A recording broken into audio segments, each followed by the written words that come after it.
In matters of this nature, the state must be involved. They are the ones holding the numbers, and they are the ones using the taxes we raise. So this is not just a call, it's a demand that this should be done. And I want to remind us that we do not know how many more bodies may be beneath the quarry. We know that good citizens who were trying to recover the bodies were tear gassed by police and stopped from this venture. We know the state has not shown any interest. We know of falsification of records. We are calling out the regime, the Ruto regime. They must account. These are calls for accountability.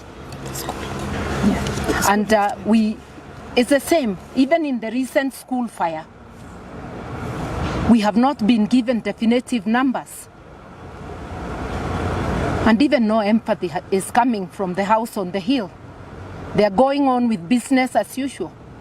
We do not even know whether there is enforcement to ensure safety measures in all the schools. Another question? Yes? But now not.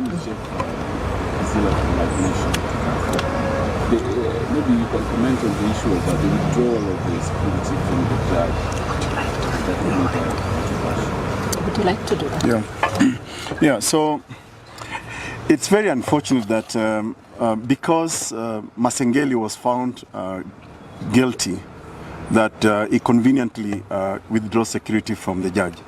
And we also know that there have been personal calls to the judge's drivers and security on his whereabouts. So of course we suspect that the intention is probably to eliminate the judge. So it's a cowardly act from Masengeli. But then again, you know, I'm actually not surprised that Masengeli is acting the way he's acting, because these are people who have no respect for the rule of law. They have no respect for the constitution. You all must recall that part of the reason why the constitutional order in this country is failing is because we have somebody at the helm who never really supported this constitution. You all recall that in 2010, President William Ruto mounted a campaign against the Constitution of Kenya, 2010. So the fact that he disrespects, doesn't respect judicial authority, security of the judges, you know, it doesn't surprise me. In fact, I'm surprised Kenyans are surprised by the fact that this president doesn't respect the rule of law. But it is very, to be honest for you, it's very mediocre of him to actually do that. We know it's because Masengeli is supposed to be, and you know, the tragedy of this is this. You have police officers who are supposed to enforce court orders. Now, when they disobey court orders, what are we looking into? We are looking into a jungle country. Anarchy. We are looking into anarchy. Because if the policemen do not respect the orders of the court, then what do you expect Kenyans to do? This is anarchy in the making. And President William Ruto should be held accountable for that. I don't even know why he appointed this fellow Masengeli. But just one point to add on to that. Remember, the Constitution makes the employer of every policeman, not the president, not anybody, but the people of Kenya through the National Police Commission. We want to ask the National Police Commission to wake up. They are in slumber. They should sanction their employee, One Masengeli. And if they are afraid of Ruto and his regime, they should go home and not take our money for work not done. Perhaps we'll take more few questions, but just to add on to that, it is also a deterrent measure to the other judges, so that in case any matter comes to court, judges develop cold feet. And judiciary should stand up because it's an independent arm. It's a doctrine of separation of powers allows judiciary to stand up, and we're telling Kenyans we should not go back to that route. The judge was doing his job and should not be persecuted or used as an intimidation tactic to other judges. So the next question. Sydney Davina. Question is, you've mentioned something to do about the sale of the leasing of JKIA, and now we are seeing that the Minister of Energy is talking about giving Adani part of the grid, national grid. The question is, we've seen blackouts of machines flooding at the JKIA. which looked premeditated. And someone mentioned that there might be a local hand getting that bill in the face of Adani. What is your take on that? Dr. Muhisa will answer that.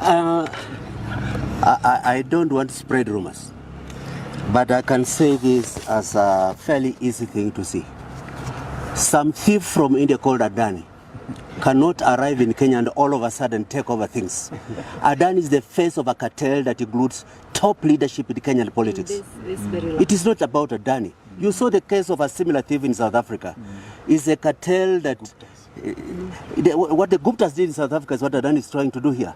But what to ask Ruto is if predecessors to him, some of whom, most of whom also had appetite for money, did not pound the family silver to the end, like he's doing, what gives him the moral authority to think that he can be a better thief than those who came before him? Yes, your name and media house, kindly.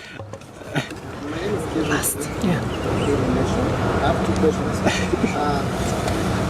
What can you, or in a scale of 1 to 10, how can you rate this regime?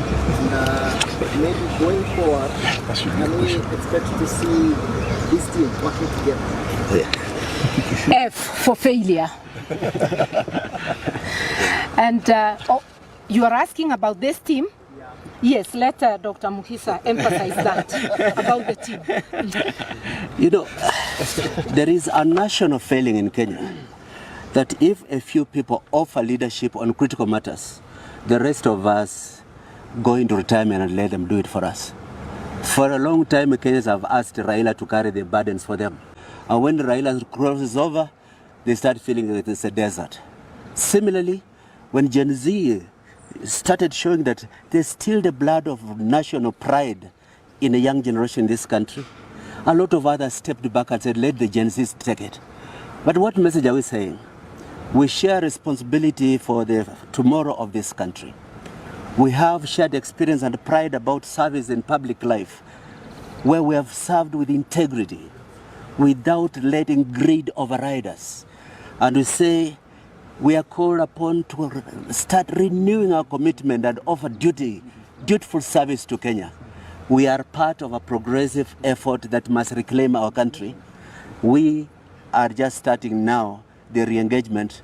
You are not only going to see us together, you're going to see us with many more people who share the solid commitment and patriotic duty for a clean, decent Kenya that's not the laughing stock of Africa, but the pride that it once was. Maybe a vote of thanks by one or two of the youths accompanying us. Yes, we are grateful to our leaders who have come together to speak on the issues that hurt the country.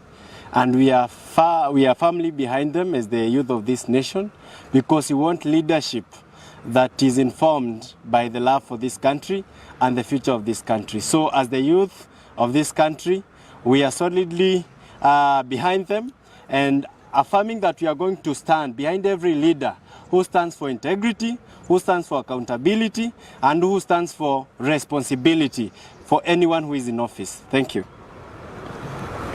So that's the end. Thank you very much. That's the end of our presser today.